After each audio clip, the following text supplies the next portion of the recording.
Tapi yang paling penting di sana sufahaul ahlami, pahamnya jelek, jorok otaknya itu. Duit dan duit, dakwahnya cari duit, apalagi kerjanya, nokohnya pun cari duit, fitnah dia cari duit, semuanya diduitin.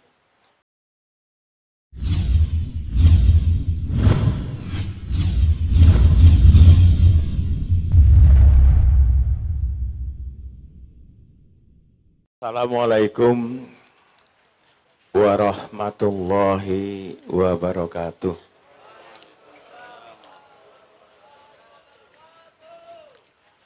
Assalamualaikum warahmatullahi wabarakatuh.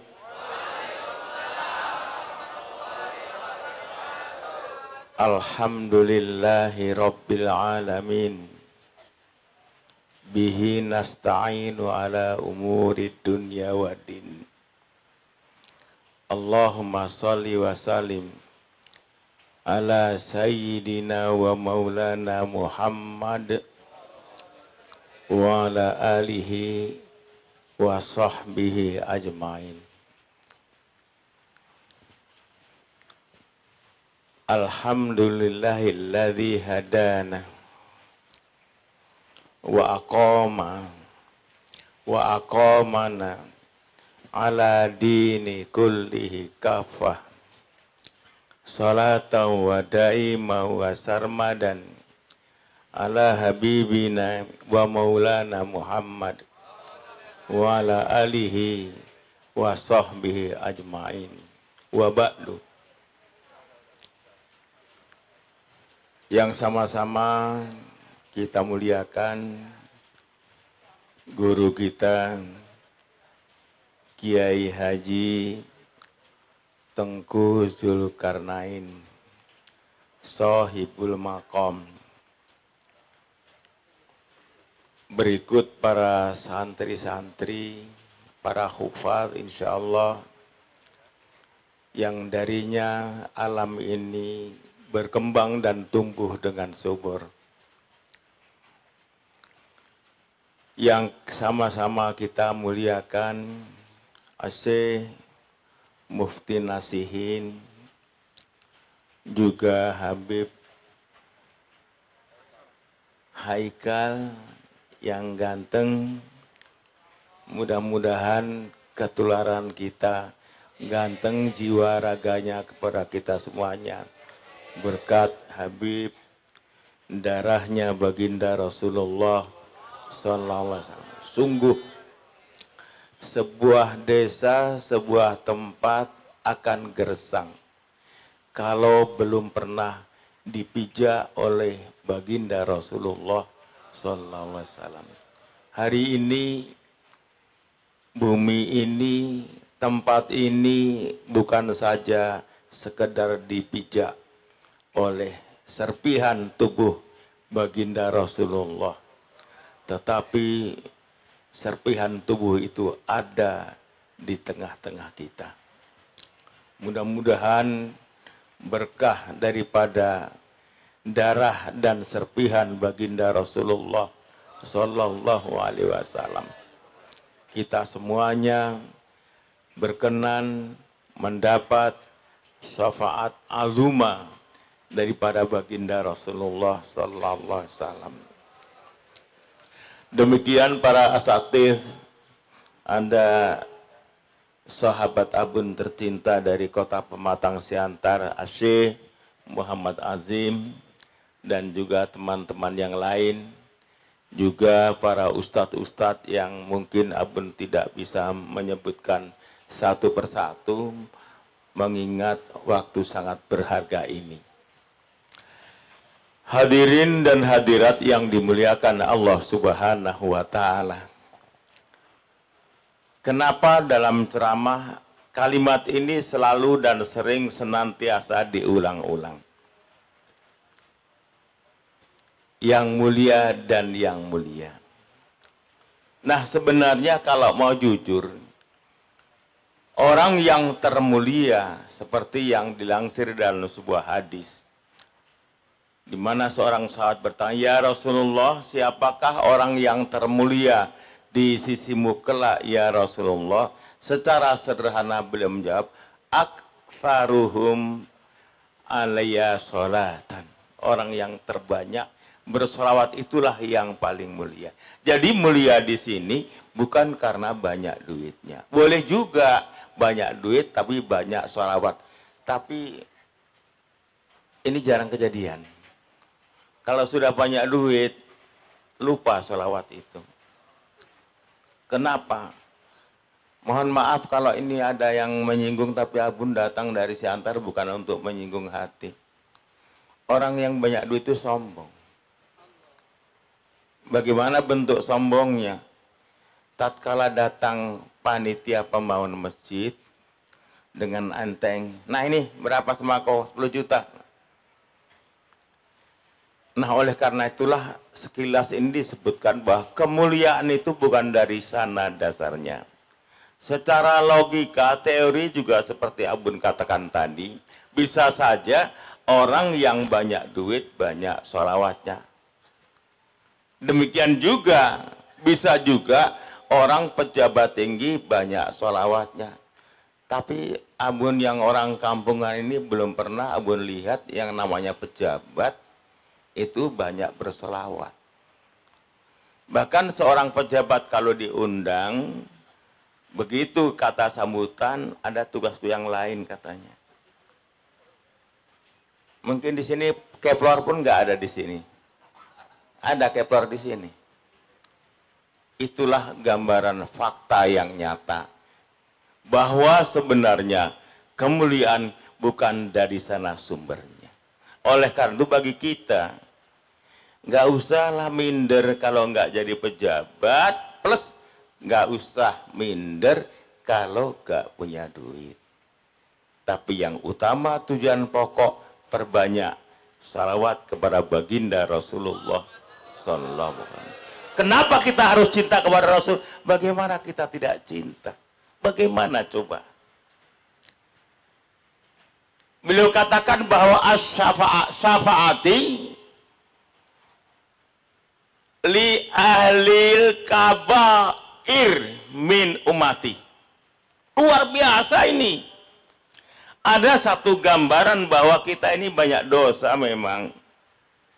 Dan itu fakta baginda menyebutkan bahwa kelak syafaatku yang namanya syafaat azuma itu berlaku untuk umat-umatku yang sudah jelas tiketnya masuk ke dalam neraka.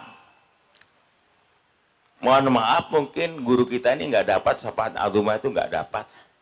Karena yang dapat itu orang-orang yang berdosa besar. Beliau kan nggak punya dosa besar, jadi nggak perlu syafaat kepada beliau. Meskipun tentunya semua kita mengharapkan.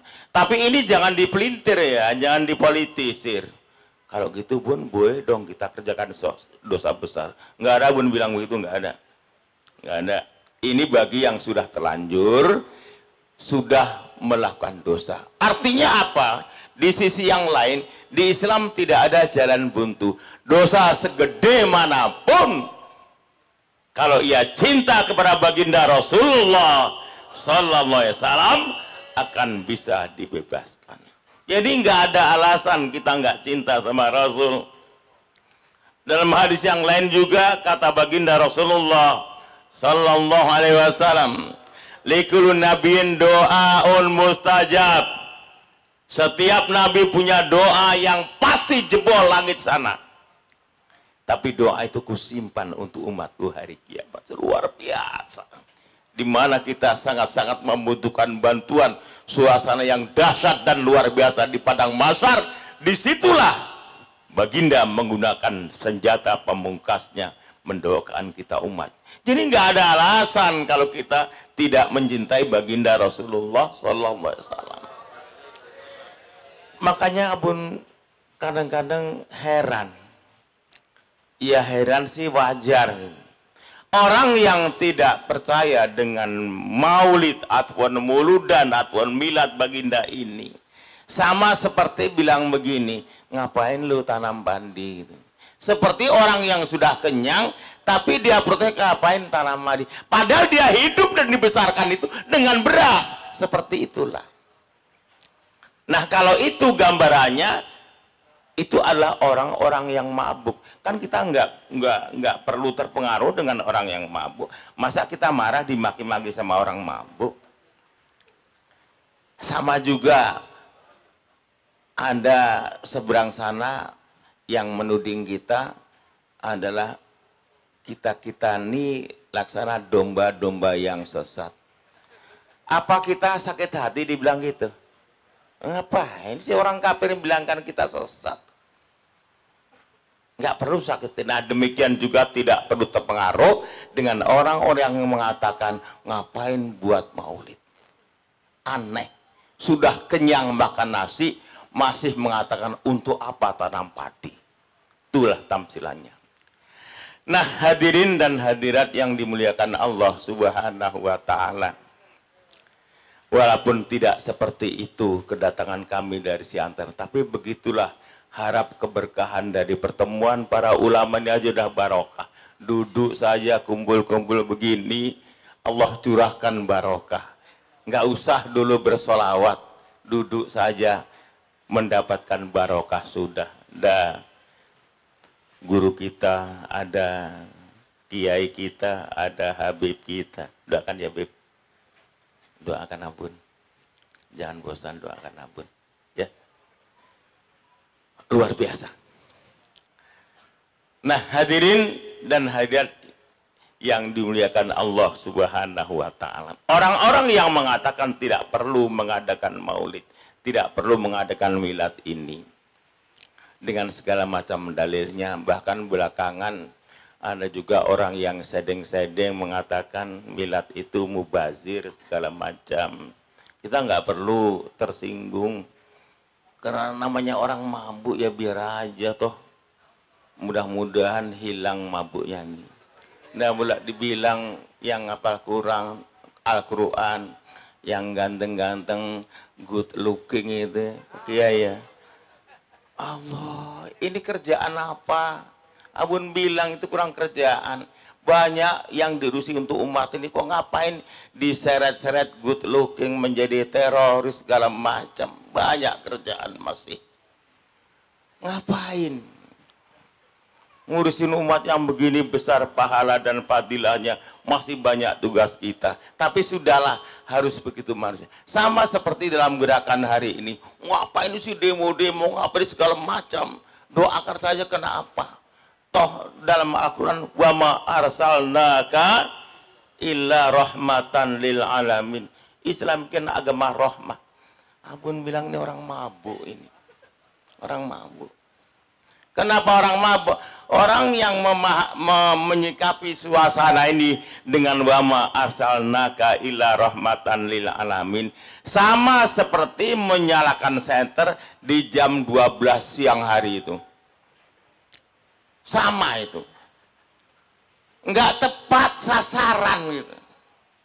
Orang sudah meludahi muka kita sudah diludahi. Rahmatan lil alamin. Ini apa? Tapi itu ada ya, perlu Abu ingatkan itu ada. Hati-hati kalian berguru itu. Hati-hati gitu. Orang sudah meludahi kita. Sudah mengijak-ngijak kita. Carilah kata hikmah. Islam kan rahmatan lil alamin. Ini gini-gini ini. Gimana? Tunggu, biar dipelihara orang seperti ini. Mungkin perlu digonikan aja orang yang macam gini ini. Abun sudah sampaikan, hati-hati kalian berguru. Hati-hati. Cari guru yang istiqomah.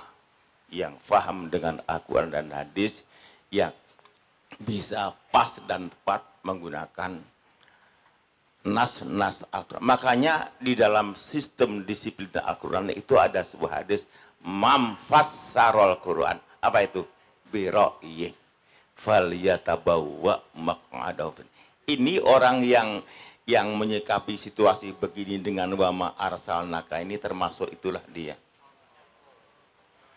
Ditafsirkan Al-Quran seenak isi perutnya saja. Padahal Abu Bakar beriban Saking jengkelnya pun, ada juga jengkel karena pun itu juga manusia. Pun buka tafsir. Kalau nggak salah pun ada 12 tafsir yang abun buka.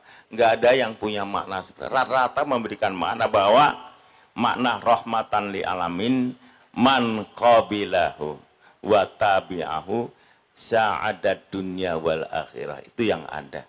Siapa yang menerima, menghormati, takzim kepada baginda Rasulullah sallallahu alaihi wasallam, bahagia dunia dan akhirat. Faman raddahu khasranan dunia wal akhirah. Siapa yang menolak, mensepelekan, meremehkan sengsara dunia dan lain. Itu makna wa ma arsalnaka illa rahmatan lil alamin.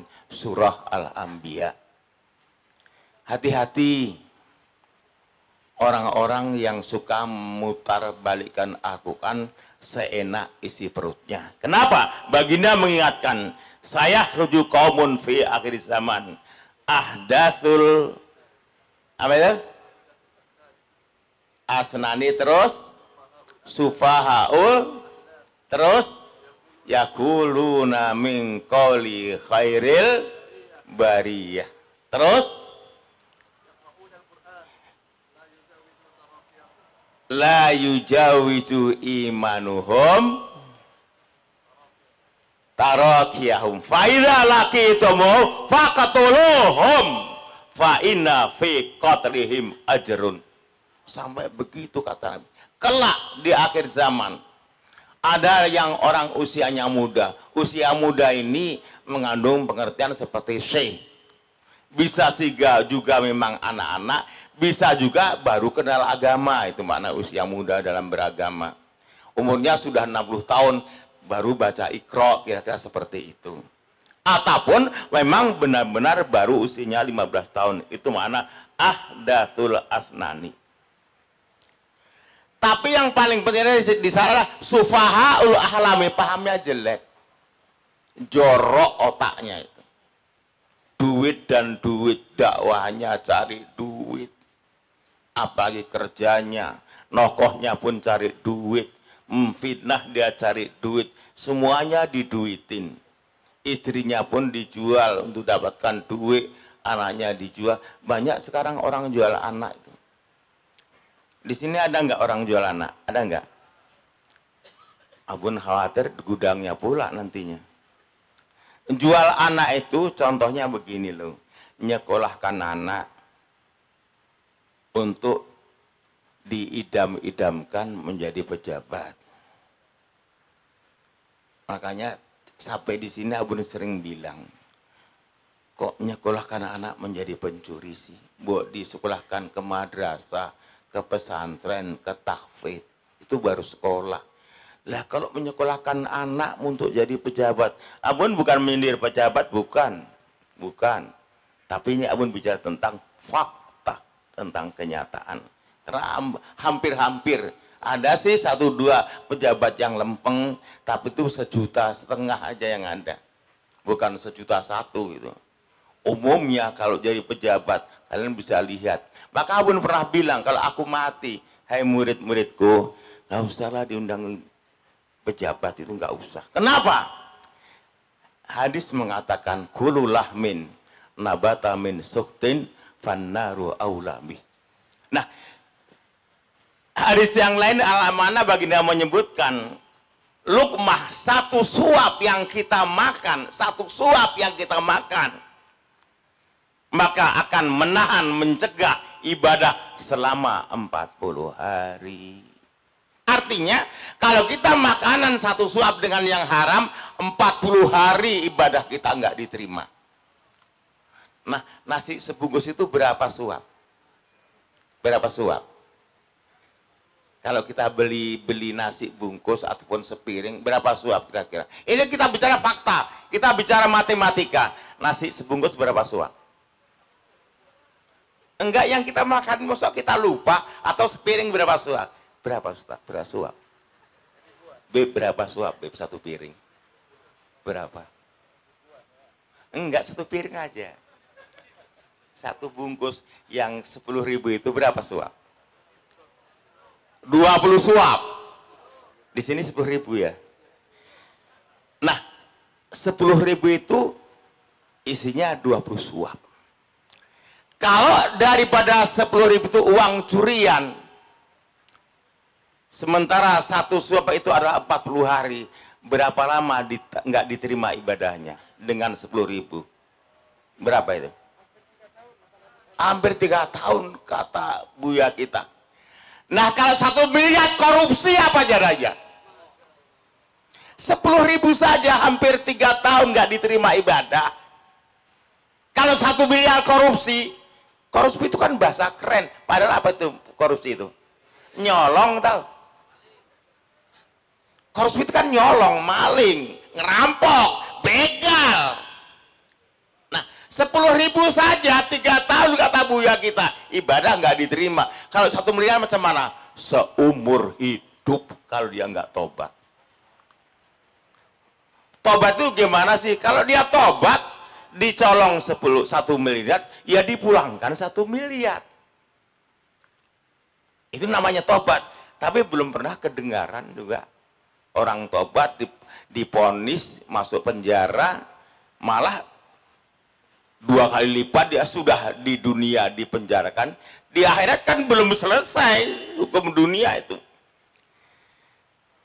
Ini namanya menyuruh anak, ngajari anak menjadi pencuri, menjadi maling. Ingat bapak-bapak, ibu-ibu yang punya anak, ingat-ingat ini, nggak usah dah anak disuruh menjadi pencuri, menjadi perampok, menjadi pembohong.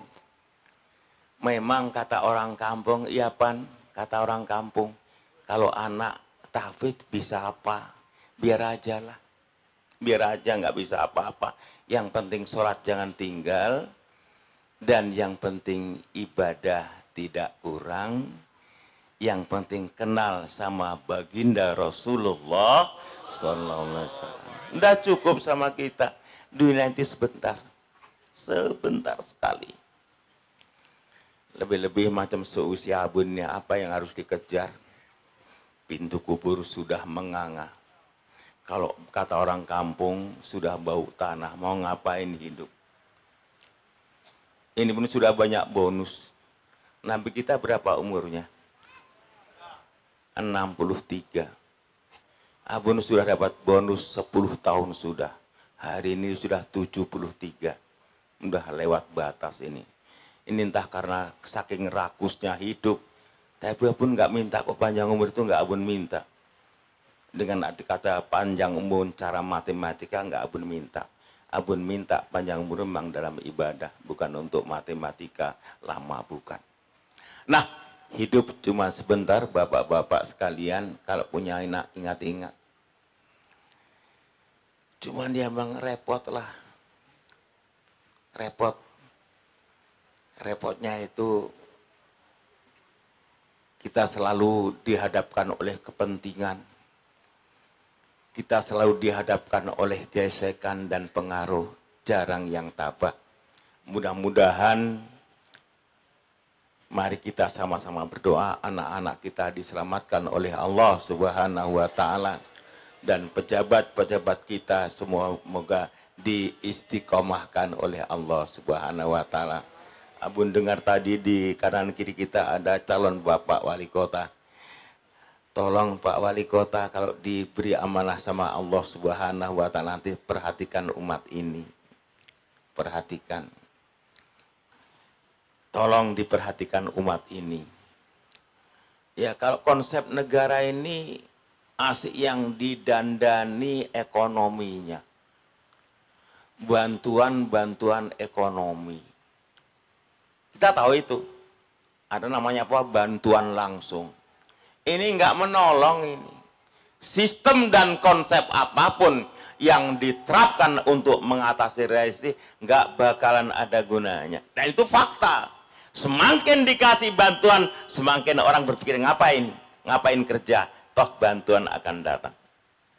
Dan ini sudah menyalahi daripada fitrah secara Islami. Islam itu yang dibina dan didandani adalah jiwanya. Nah, kalau mau bicara tentang jiwa, Nggak ada konsep pembinaan jiwa yang paling tepat dan sempurna kecuali yang telah dibentangkan oleh baginda Rasulullah Sallallahu Alaihi Wasallam. Tidak ada. Tidak ada ibadah, amalan, konsep, dan sistem yang tepat dan punya garansi dan bisa dipercaya kecuali konsep dan sistem yang diterapkan baginda Rasulullah Sallallahu Alaihi Wasallam. Tidak ada haknya memang kita memaksa orang lain, tapi paling tidak mari kita pegang itu. Kita gunakan konsep yang telah dibentangkan baginda Rasulullah via milad baginda ini, zikra milad baginda ini, agar ke depan kehidupan kita akan sejahtera. Kalau kita masing-masing sudah memegang menjalankan konsepnya baginda Nabi, insya Allah alam ini akan perlahan-lahan, alam ini akan berjalan, alam ini akan mendapatkan kesuburan kembali kepada baginda Rasulullah Sallallahu Alaihi Wasallam. Nah, kita nggak bisa cuma ngomong, kita harus berbuat. Salah satu bukti yang sudah kita laksanakan seperti tahfizul ke Al-Quran yang dibangun di tempat ini. Ini salah satu. Jadi kita nggak bisa ngomong saja. Memang perlu sih diomongkan, tapi nggak cukup diomongin saja. Harus ditindaklanjuti. Makanya ada iman, ada Islam. Nggak cukup asyhadu alla ilaha illallah wa asyhadu anna Muhammadar Rasulullah. Nggak cukup secara kesempurnaan. Harus syahadat, harus berbuat, ya berjuang, membangun pendidikan, membangun kebersamaan secara versinya Islam. Baru ada makna dan ada faedahnya. Kepingin juga Abun ngomong lama-lama, sekali-sekali ketemu, tapi di belakang masih banyak lagi yang akan memberikan kelengkapan dalam pertemuan ini. Mudah-mudahan apa yang Abun sampaikan, setidaknya ada 2 poin di sana tentang masalah pribadi. Mari kita suburkan, kita tingkatkan kecintaan kita kepada baginda Rasulullah Sallallahu Alaihi Wasallam. Bagaimana caranya? Kan itu cuma ngomong. Bagaimana caranya kita meningkatkan kecintaan? Ya ikuti guru-guru, jangan tinggalkan majelis taklim, masukkan anak ke tahfiz, masukkan ke anak ke madrasah, masukkan pendidikan. Itu. Tapi kalau kita punya konsep ikut surah Nabi, tapi anaknya sekolah SMA, SMP, ya bohong saja. Goblok namanya, tolol namanya, longor namanya itu. Ya, kita ingin ikut sunnah Rasul, masukkan anaknya ke tahfizul Quran. Itu baru benar. Gitu. Jadi akan lucu, ironi nanti namanya. Kita mau suburkan sunnah Rasul, tapi anak SMA. Kalau bahasa canda itu apa? Bukan mengkritisi SMA, bukan. Ini kita bicara fakta dan kenyataan. Kita nggak salah nutup mata, kita harus melek, kita lihat. Loh, dari SMP sudah biasa bergaul dengan perempuan, sudah ngelonte, itu gimana? Ajaran apa yang dibenarkan laki-laki perempuan ngomong-ngomong jalan sama itu ajaran apa coba? Abun mau tanya juga. Dan itu diri dari kecil. Bagaimana dia besar tiba-tiba alim? Tutup mata. Gak mungkin. Udah 12 tahun. Di SD 6 tahun. SMP 3 tahun. SMA 3 tahun. 12 tahun terbiasa. Untuk mengkikisnya berat. Oh, bicara kalau Allah mengendaki itu bukan urusan kita, itu urusan hakikat. Tugas kita mendidik dari ABC itu secara baik. Baru. Jadi kalau kita lihat di masyarakat kita, pergaulan wanita dan pria biasa-biasa saja. Kenapa? Sudah mendarah dan mendaging. Boncengan, aduh. Macam rasanya hari ini ulama sudah memberikan lisensi boleh pacaran. Amit-amit jabang bayi. Betul apa betul?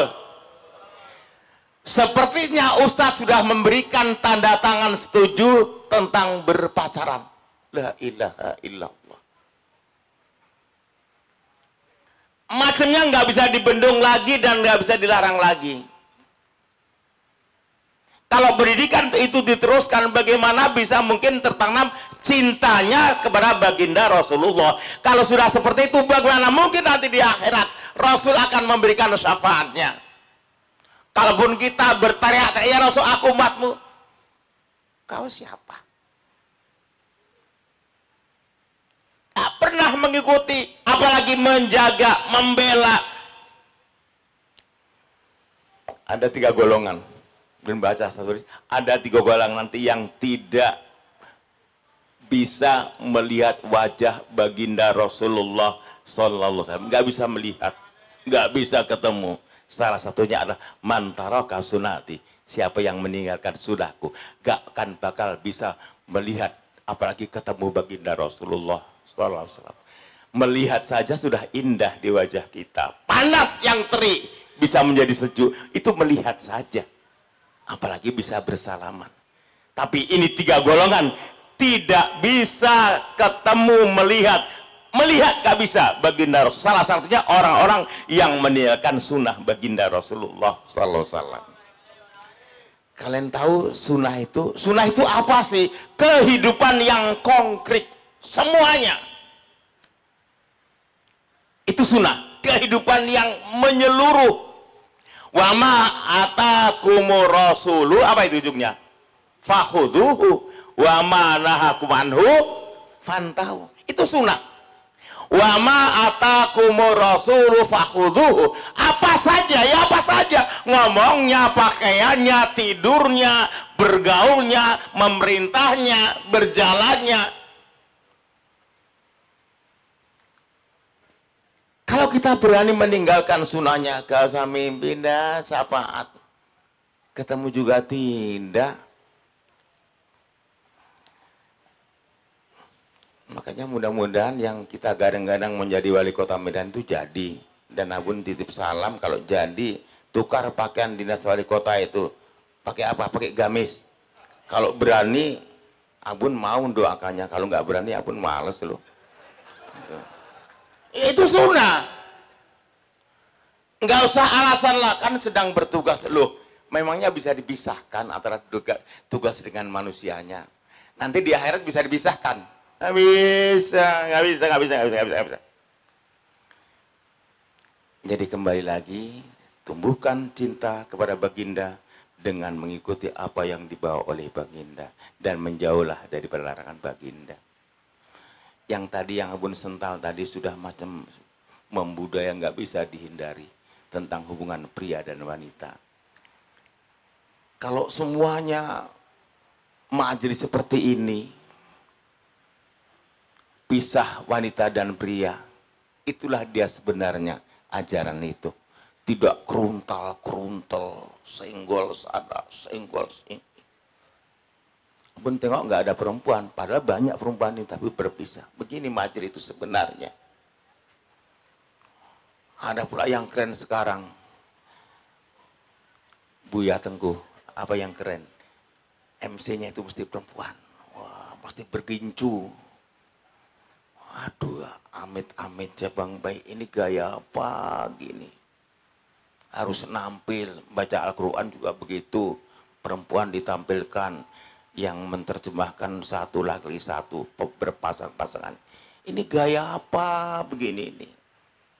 Silakan mengatakan ini kolot dan ortodoks, silahkan. Nanti kita buktikan di depan Allah Subhanahu wa Ta'ala, karena tidak ada seorang pun kita yang tidak bakal ketemu menghadap Allah Azza wa Jalla. Nanti kita buktikan. Kamu bilang nggak percaya kalian, nanti kutunggu kau di kuburan kutunggu kau. Kita berhadapan nanti di kuburan. Apa yang Abun katakan ini, kalau kalian nggak percaya, ya tunggu saja. Kita ketemu nanti di kuburan. Mohon maaf atas segala kelancangan. Dan mohon diperbanyak maaf atas kekurangan. Jauh-jauh dari Siantar tidak ada niat Abun untuk menyinggung perasaan, tidak. Tapi Abun hanya menyampaikan cuplikan-cuplikan yang seharusnya dikembangkan. Mudah-mudahan masing-masing dapat mengembangkan. Amin ya Rabbal Alamin. Billahi taufiq wal hidayah. Wassalamualaikum warahmatullahi wabarakatuh.